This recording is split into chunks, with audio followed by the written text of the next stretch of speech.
Oh, fuck me. Right. Well. King of the world! Let's go again straight away.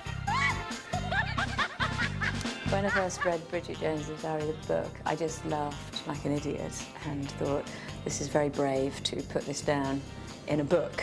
Because it was a bit of a taboo subject, you know, a lot of 30-something women secretly terrified as to why they hadn't found the right man, but nobody daring to say, look, I think I'm a scary, tragic spinster.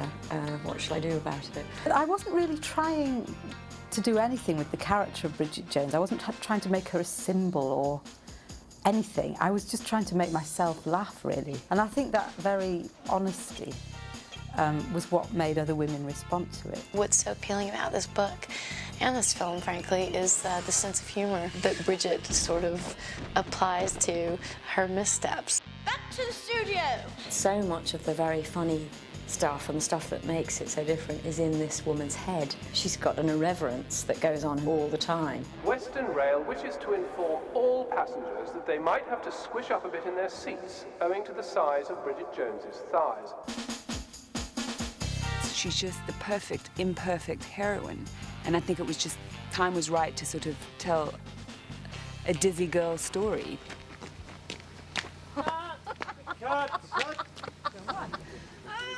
I'd read the book and loved it, and read ages ago somewhere in a newspaper, you know, that, oh, they're gonna make a movie of that book that I loved. That's great, and it'll be an English film company, and it'll be shot in England, and here's a list of English actresses who will potentially play the role, and I went on about my day.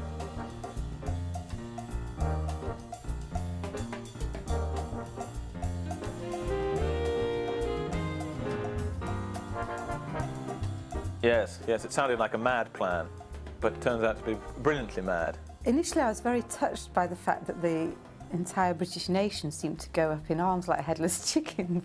And I thought, well, that shows that they're very fond of Bridget, that they were just so indignant that it wasn't being played by an English woman. I think it's appropriate that it's an international figure. And anyway, Scarlett O'Hara was played by an English woman, so I think the Americans are getting their revenge now. So, from where?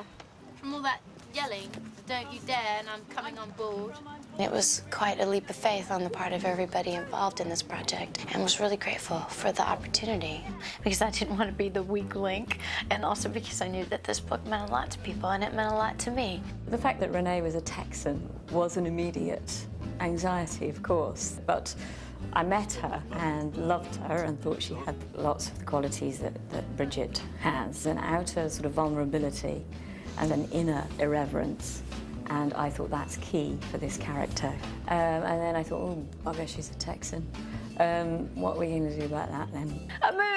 I moved to England in February, and I hung out and looked around and became familiar with the language and her cultural and social references that were not familiar to me. Yeah, I do know that she immersed herself working in a publishing house incognito. I worked with the dialect coach, of course, every day to get that part of it down and change my lifestyle a little bit so that physically, you know, I could represent it more legitimately that way.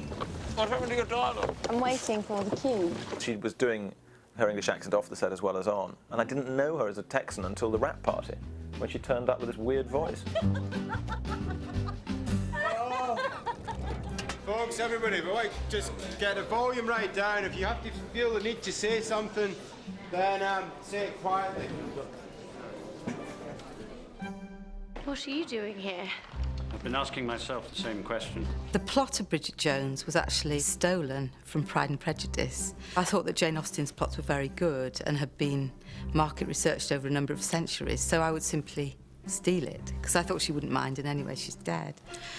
So Mark Darcy is the classic Mr. Darcy figure, who appears to be dull and snooty and uninteresting, but actually is a really good man. And Daniel is Wickham. Terribly charming, terribly sexy, but not much going on underneath.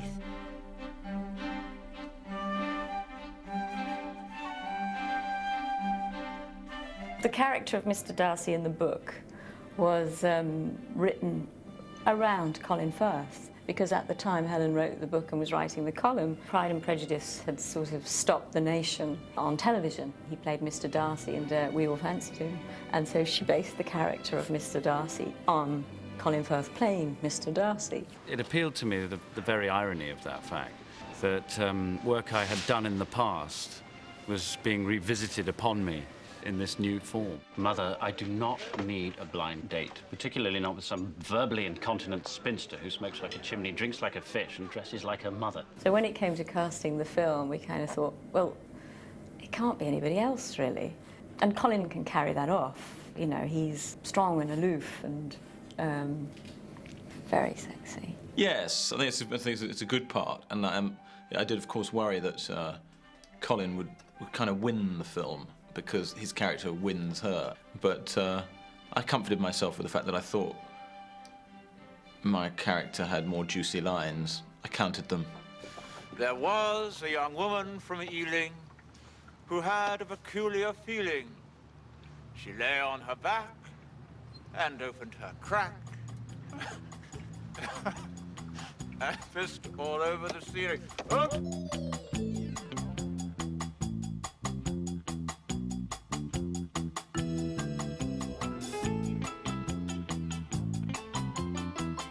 When I talked to Hugh about the character, he said, hilariously, I just don't recognise this character. You know, who is he? And I said, oh, come on, you know this character. Well, I've definitely done too many nice guys in the last few years. When Hugh Grant pops up, I expect him to be decent, you know, bumbling. I know that was starting to make me puke, so this is a blessed relief. And a catharsis. Oh, just sod off. I think he's hysterical, and he's nice, and so intelligent, and his humor reflects that. What I felt I got from Hugh was that he was the expert on this particular kind of comedy.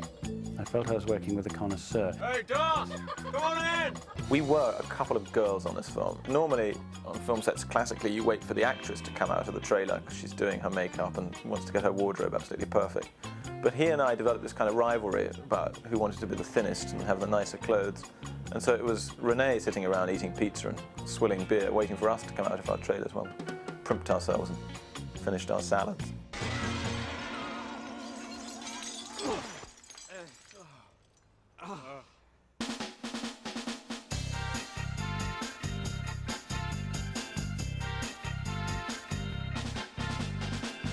I think the truth is there has to be a bit of you in a character, a major character, for you to be able to create her. I've known Helen for some years, and I remember I once told her a story which involved me calling someone a dirty bitch.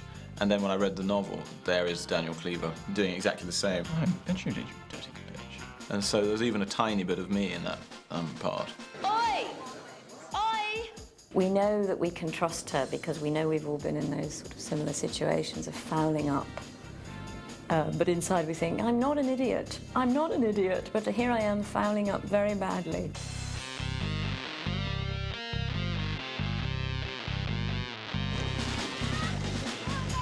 Bridget Jones is funny, she's warm, she's kind, she's honest.